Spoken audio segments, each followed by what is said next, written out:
Violeta, ¿existe? Todavía se te paran los pelos. A mí también un poco. Encuentro sí. que es como muy... expliquemos también un poco dónde podemos encontrar el documental, verlo. El documental se encuentra en miradoc.cl. Ya. Cualquiera puede verlo por una suma demasiado módica, es como simbólica. Ya. Y es un documental que yo en verdad recomiendo ver en familia, porque es la historia de una parte de la familia Parra, que somos nosotros, los nietos y los hijos de Ángel, pero es la historia de una familia. Es la historia de los padres, de los abuelos, del linaje, del ancestro. Entonces, cualquiera se identifica con la película y cualquiera se emociona con la película porque la coyuntura de la película muestra la enfermedad de mi papá. Cuando nosotros, el Angelito justo me invita a hacer este disco precioso que hicimos, que él es la idea original viene de él, la necesidad, la invitación a mí me dio un poquito de resquemor en un principio, porque dije, bueno, cuando metan esto, no es es one way ticket, no puedo decirle como, ya, bueno, voy a estar un poquito más allá, no, es meterse. ¿Es meterse en qué? ¿En la Violeta? En la Violeta, en su música, en su legado, en su pensamiento, en su sentimiento, en su dolor, en su injusticia, en la justicia de su vida, en muchas cosas que son muy catárticas, psicológicas, profundas, existencialistas, que tú puedes ser nieto de Violeta Parra, nieta de Violeta Parra, vivir por la vida sin hacerte cargo de eso, o puedes hacerte cargo de eso. Es un camino que implica mucha seriedad, esa es la verdad, mucha seriedad y mucha risa, pero mucha seriedad con mucho compromiso. Cuando tú decides zambullirte en el planeta Violeta, es con tutti y eso tiene un costo emocional grande. Nosotros partimos ensayando con el Ángel en la pieza y en La Reina, tratando de cantar las canciones iguales al disco, con el charango afinado en el mismo tono, para que yo empezara en esta búsqueda de la invocación del timbre vocal de la Violeta, que fue un proceso hermoso, de una belleza y de una emoción enorme. Y cuando estábamos en eso, mi papá todavía estaba vivo y empezamos a hacer esos pequeños experimentos. Hacíamos videollamadas y le mostrábamos lo que estábamos haciendo. Bueno, me emociona mucho, que me acuerdo de ese día. Y cuando se lo mostrábamos, mi papá después, nosotros le decíamos, bueno, ¿y qué te pareció? Mi papá estaba callado al otro lado, así con la cabeza. Entonces nosotros decíamos, bueno, vamos bien. Pero era loco porque no se trataba de pedirle a mi papá como que nos... habían muchas preguntas primero. Sabíamos que mi papá se iba a morir más o menos pronto y todavía teníamos, como recién estábamos haciendo esta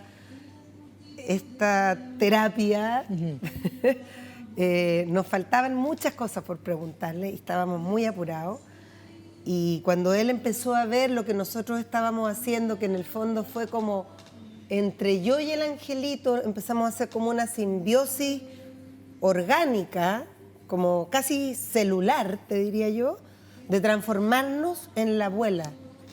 Empezamos a tratar de respirar juntos en las canciones para poder llegar ambos a ser la Violeta, que por supuesto no lo somos, pero llegamos a momentos de comunión increíble. O sea, lo que vivimos en esa pieza con el Angelito, para nosotros yo creo que fue claramente fue nuestro consuelo primero, porque estábamos demasiado tristes de que mi papá se fuera tan temprano. Mi papá tenía 73 años Era un hombre Joven, demasiado súper activo, joven. que estaba escribiendo libros, grabando documentales, por lo tanto nos parecía como súper injusto lo que estaba pasando, claramente, pero también al mismo tiempo despedirlo y que él nos viera trabajando juntos.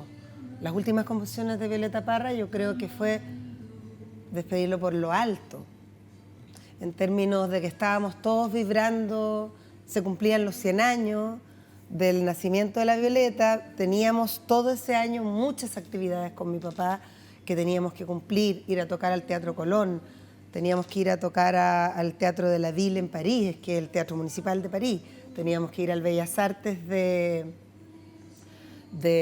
Bruselas, y todas esas tocatas eran con mi papi. Entonces, él se partió en marzo del año del natalicio de los 100 años. No pudo estar con nosotros. Entonces, las primeras tocatas que hicimos, estábamos todo el rato mirando para arriba, diciéndole, danos. Ayúdanos. Danos, claro, danos, por favor. Y eso empezó a ser muy interesante en términos artísticos. Ahora, ¿por qué? Porque es muy raro, o sea, yo lo he leído y también por eso te lo quiero preguntar.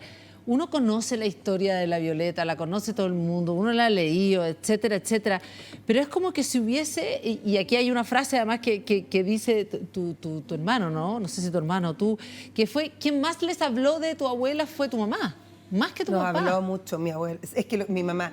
Lo que pasa es que nosotros no hay que olvidar que mi papá vivió 40 años en Francia, primero.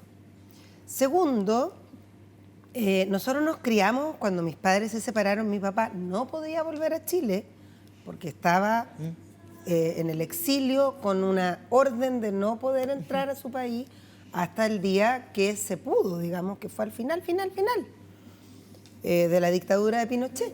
Entonces, nosotros íbamos a ver a mi papá año por medio a Francia, qué sé yo, pero la cotidianeidad, la vida, el día a día, fue mi madre, mi mamá, toda la vida inculcándonos, metiéndonos a clases de guitarra muy, muy temprano, muy chicos, cuando volvíamos del colegio, para aprender canciones y qué sé yo. Obviamente el angelito agarró la guitarra, no la soltó hasta el día de hoy, cada día está más enamorado de ella.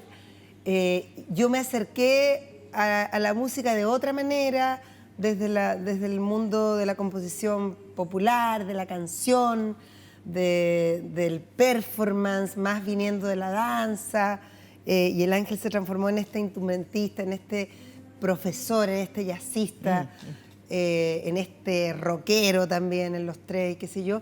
Pero mi mamá fue la que sembró ese germen en nosotros. Mi mamá fue bailarina del Teatro Municipal y nosotros no tuvimos nunca, o sea, yo digo, no podíamos escapar. Sí, po. Yo era una persona que fui súper matea en el colegio. Salí con un 6-8 del colegio. ¿6-8? No, cerda, inmunda, cabezón. inmunda. ¿Ya? Cabezoncísima. Me saqué no sé cuántos, como 820 Ay, no, puntos qué lata. ponderados. No postulé a nada. ¿Ya? Y mi mamá me dijo, ok, no postulas a nada, pero estudias una carrera de todas maneras. Y entré a estudiar intérprete en danza. Pero además, si quieres hacer música, me metió en la escuela moderna, clases de jazz con Mariano Casanova, clases de canto con Frigerio. O sea, era muy, muy rigurosa mi mamá. Pero la Violeta, no quería ir, nada con la Violeta. ¿Yo? Sí. No era que no quisiera. Lo que pasa es que nosotros tuvimos que transitar por un camino largo, yo creo, como músicos, de tener una identidad. Porque igual es difícil nacer al alero. Claro. Puedes vivir eternamente allí. Puedes quedarte a vivir en ese alero.